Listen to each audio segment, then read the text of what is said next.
आज हम आपको पाकिस्तान के विंड कॉरिडोर जिम पीर गारो लिए चलते हैं, जहां इस वक्त 700 से 800 तक विंड टर्बाइंस पाकिस्तान के लिए बिजली पैदा कर रही हैं और पाकिस्तान ट्रेडिशनल तरीकों और माहौल को आलूदा करने वाले जराए के बरक्स क्लीन और ग्रीन विंड एनर्जी से चलने वाले मुल्क में बदलने जा रहा है।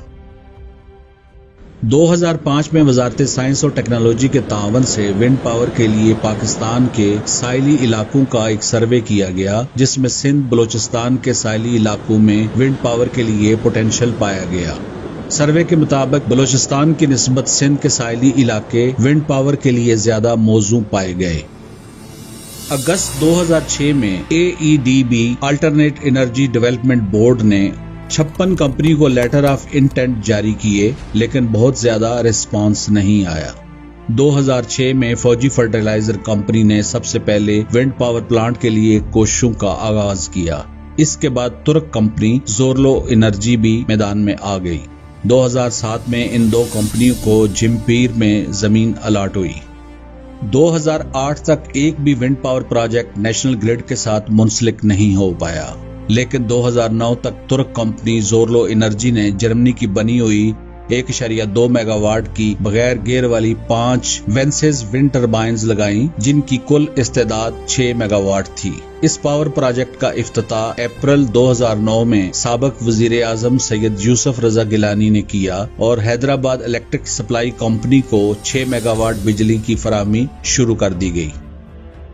FFC ने नवंबर 2009 में FFC energy limited company incorporate कराई। फरवरी 2010 में जर्मन विंड पावर कंपनी नॉर्डेक्स के साथ कॉन्ट्रैक्ट साइन हुआ और कंस्ट्रक्शन के काम का आगाज 7 जुलाई 2011 में हुआ। पहली विंड टर्बाइन 25 जनवरी 2012 में चालू हुई। 22 नवंबर 2012 तक तमाम काम मुकम्मल हो गए और 22 दिसंबर 2012 को पाकिस्तान के साबिक सदर आसिफ अली जरदारी ने इस मंसूबे का इफ्तिताह किया। इस तरह पाकिस्तान का दूसरा 49.5 megawatt wind power plant national grid को क्लीन एंड ग्रीन एनर्जी फराहम करने लगा।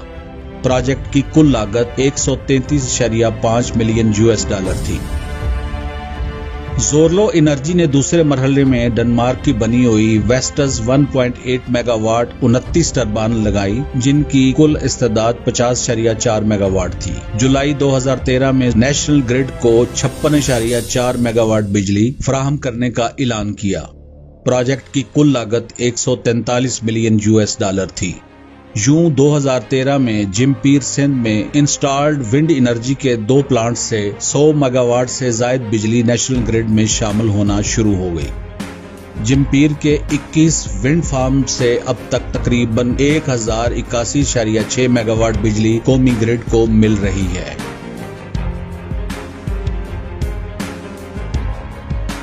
जिमपीर सूबा सिंध में जिला ठट्ठा का एक कस्बा है जो किंजर झील के मगरबी किनारे आबाद है। यहाँ से जनूब में M9 मोटरवे पर वाक़या नूरी आबाद तक और शमाल मशरक में हैदराबाद से जनूब मगरब में गारो तक सराई इलाका विंड पावर्स के लिए आइडियल करार दिया गया।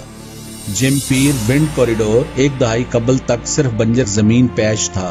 खाना बदोश कबाइल इससे गुजरते, लेकिन क़याम कभी नहीं किया। ये नमकीन अराजी का एक वसी टुकड़ा है। यहाँ की जंग आलूद हवाएं ज़राअत के लिए भी मौजू नहीं है।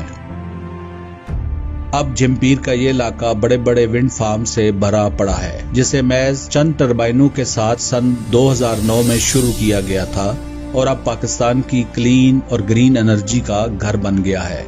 भारी इंडस्ट्रियल साजो सामान लाने के लिए बंदरगाह भी करीब है। बिन कासम से केटी बंदर तक साइली पट्टी है जो गारो के मैदानों तक फैली हुई है। गारो में पहला project 49.5 megawatt hydro China Dawood wind farms CPEC के तहत लगाया गया, जिसका इफ्तिताह 2015 में चाइना के सदर की पाकिस्तान आमद पर नवाज शरीफ और चाइनीज सदर ने वीडियो लिंक के जरिए किया। यहाँ इस वक्त 5 प्रोजेक्ट काम कर रहे हैं, जिसके तहत 130 के लगभग विंड टर्बाइन लगी हैं, जो तकरीबन 250 मेगावाट तक बिजली पैदा कर रही है। पाकिस्तान का मौजूदा विंड कॉरिडोर जिमपीर और गारो पर मुश्तमिल है, जो 180 किलोमीटर लंबा और 60 किलोमीटर चौड़ा साइली और सहराई इलाका है, जो बिन कासम से मशरक में केटी बंदर तक और शमाल में हैदराबाद तक फैला हुआ है। गारो जिम्पीर कॉरिडोर का 9,700 किलोमीटर एरिया हवा से 43,000 मेगावाट बिजली पैदा करने के लिए इंतहाई साजगार है। पाकिस्तान में इस वक्त 24 विंड प्रोजेक्ट प्रोडक्शन कर रहे हैं, जिनमें 1.2 मेगावाट से लेकर 2.5 मेगावाट की 711 विंड टरबाइन के जरिए 1235 मेगावाट बिजली पैदा हो रही है, जबकि दिसंबर 2021 तक मजीद 660 मेगावाट के विंड प्रोजेक्ट्स की पैदावार शुरू होने का इम्कान है। अभी कुछ और प्रोजेक्ट्स भी पाइपलाइन में हैं, इनके शामिल होने से 275 मेगावाट मजीद इजाफे की उम्मीद है। कुल मिला के 2150 मेगावाट का कौमी ग्रिड में शामिल होने का इम्कान है। पाकिस्तान के इन पसमानदा इलाकों में विंड फार्म्स इस मुल्क की तवानाई की जरूरियात को पूरा करने के लिए सिर्फ बिजली ही पैदा नहीं कर रहे, बल्कि कई किलोमीटर दूर दूर तक कम्युनिटीज में रहने वाले खानदानों के लिए भी तरक्की के नए मौके पैदा कर रहे हैं। पहले यहाँ पे तो कुछ नहीं होता था, पानी पानी होता था, यहाँ समंदर था, तो जो मछेरे आते थे या कुछ वगैरह उनको भी तकलीफें होती थी, क्या कि रास्ता नहीं था अंदर आने के लिए, बाहर ही खड़े होते थे। और इस कंपनी की वजह से वो कोस्टल हाईवे भी बन गया है जो केटी बंदर तक जा रहा है अभी, उससे हमें बहुत फायदा हुआ है और हमें इधर रोजगार भी मिल गया है। ये जो प्रोजेक्ट खुला है अभी इस रोड से हमें बहुत सारा फायदा हुआ है, बहुत सारा। जहाँ पे हमें 5 से 10 घंटे, 6 घंटे, 7 घंटे लगते थे, अभी हम 2 घंटे में वहाँ पहुँच जाते हैं। पहले माल मर जाता था, रास्ता कच्चा था, पानी की समंदर की चढ़ती थी, जमीन गीली हो जाती थी, गाड़ियाँ फंस जाती थी, फिर ट्रैक्टर वगैरह से निकालते थे। अभी वो सिस्टम नहीं है, लॉस होता था, अभी इतना लॉस नहीं है। अभी जो है इतना हमारे जो मेहनत कर रहे हैं रात दिन, बच्चों का रोजगार हमारा चल रहा है। पहले तो बहुत अंधेरा था, अभी रोशनी में बैठे। तो पहले तो सर बहुत लोड शेडिंग होती थी, तकरीबन 20-20 घंटे, कभी 2-2 दिन भी लोड शेडिंग होती थी। फिर जो है इधर हमारे यहाँ चाइना फैक्ट्री लगी विंड पावर वाली, लेकिन जब से ये सीपेक दाऊद प्रोग्राम लगा है तो अब लोड शेडिंग नहीं है। अभी माशाल्लाह देखो 24 घंटे हमारे पास लाइट चलती है। अब जो लगा है दाऊद पावर से हमारे गांव को बहुत फायदा हुआ है, रोशनी और सुझाई बहुत आई है। जब ये सीपेक लगा है दाऊद पावर तो तकरीबन लोग हमारे गांव के सारे रोजगार पे हैं। जदीद विंड मिल 16वीं सदी के आखिर में वजूद में आई। ये एक टावर, 3 ब्लेड्स और एक टरबाइन पर मुश्तमिल होती है। विंड मिल साल के 365 दिन और 24 घंटे चल सकती है और तकरीबन 30 साल तक कारआमद होती है। बिजली की पैदावार के लिए विंड मिल को औसतन 8 से 10 मील फी घंटा हवा की रफ्तार दरकार होती है।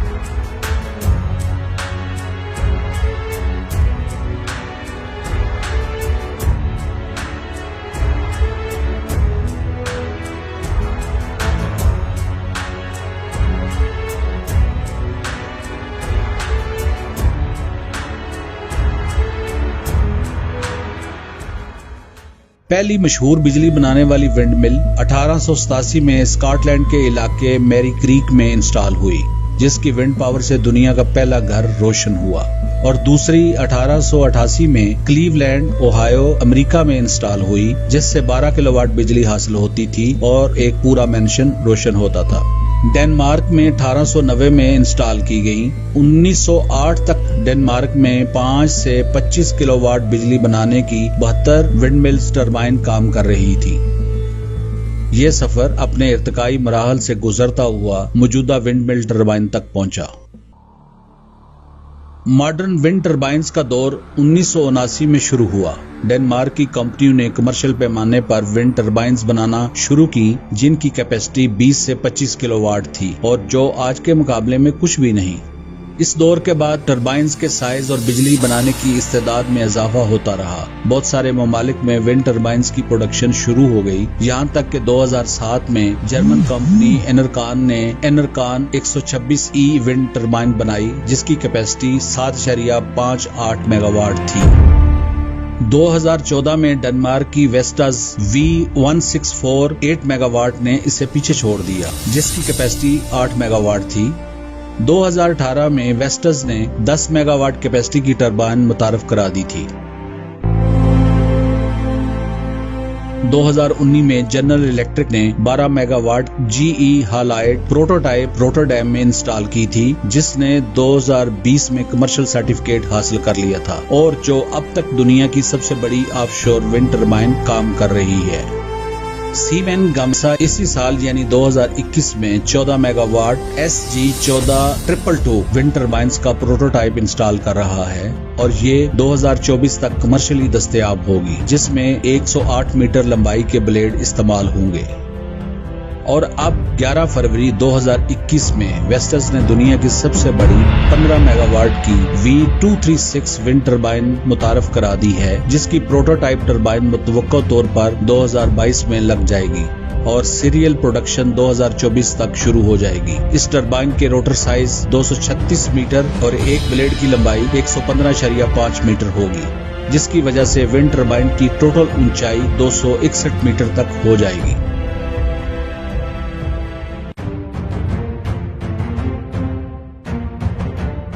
जहां हम विंड टर्बाइन के साइज की बात कर रहे हैं, वहीं आपको बताते चलें कि जितने लंबे ब्लेड इस्तेमाल हो रहे हैं, इतना ही इनकी एक जगह से दूसरी जगह ट्रांसपोर्टेशन मुश्किल है। ये बड़े बड़े ट्रक और शिप्स के जरिए मुंतकिल किए जाते हैं।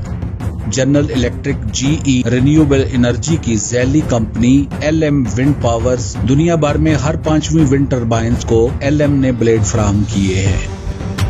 ये LM विंड पावर के पायलट प्रोजेक्ट के लिए 88.4 मीटर लंबे और 4.47 मीटर ऊंचे ब्लेड की रिकॉर्ड ब्रेकिंग ट्रांसपोर्ट है, जो 2016 में एक साल की प्लानिंग के बाद डेनमार्क के शहर लेंडरस्कीव से आल्बोग के ब्लेड टेस्ट सेंटर तक तकरीबन 220 किलोमीटर दूर ट्रांसपोर्ट किया गया। LM ने ही 2019 में ये 107 मीटर लंबा ब्लेड बनाया। इसकी प्रोडक्शन और ट्रांसपोर्टेशन इस वक्त आपके सामने है। National renewable energy laboratory USA के मुताबिक विंड टर्बाइंस बुनियादी तौर पर 70 से 79% स्टील से बनती हैं। इसके अलावा 11 से 16% फाइबर ग्लास या प्लास्टिक, 5 से 17% आयरन या कास्टिंग आयरन, 1% कॉपर और 2% तक एल्यूमीनियम इस्तेमाल होता है।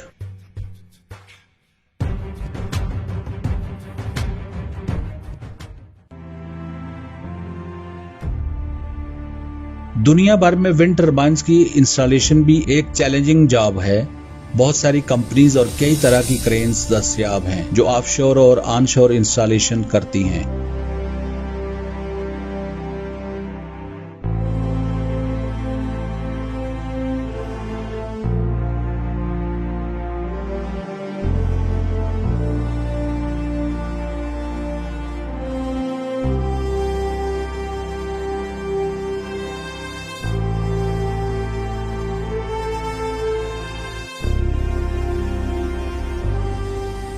आजकल एक नई टेक्नोलॉजी इजाद हुई है जिसमें क्लाइंबिंग क्रेन इस्तेमाल हो रही है, जो हब के साथ चिपक कर बड़ी बड़ी विंड टर्बाइंस, रोटर्स और हब को बड़े आराम से सैकड़ों मीटर बुलंदियों तक पहुंचा देती है।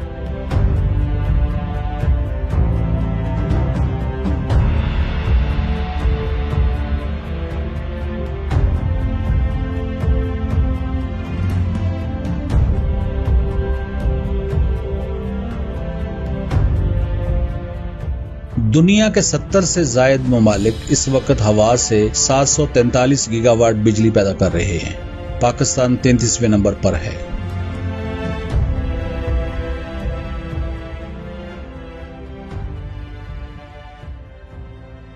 डेनमार्क दुनिया भर में सबसे बड़ा विंड टर्बाइन मैन्युफैक्चरर है और ऑफशोर विंड फार्म प्रोड्यूसर है। डेनमार्क ने एक दफा फिर पहल करते हुए अपने शिमाली समुद्री पानियों में विंड फार्म के लिए एक मसनूई जजीरा बनाने का ऐलान 4 मई 2021 को किया। डेनमार्क के शिमाली साहिल समुद्र से 80 किलोमीटर दूर ये विंड फार्म तामीर किया जाएगा, जिसमें 260 मीटर ऊंची 600 विंड टर्बाइंस नस्ब की जाएंगी, जो तकरीबन 1 करोड़ घरों की बिजली की जरूरियात पूरा करेगा। ये दुनिया को ग्रीन एनर्जी की तरफ ले जाने के लिए बहुत बड़ा इक़दाम है।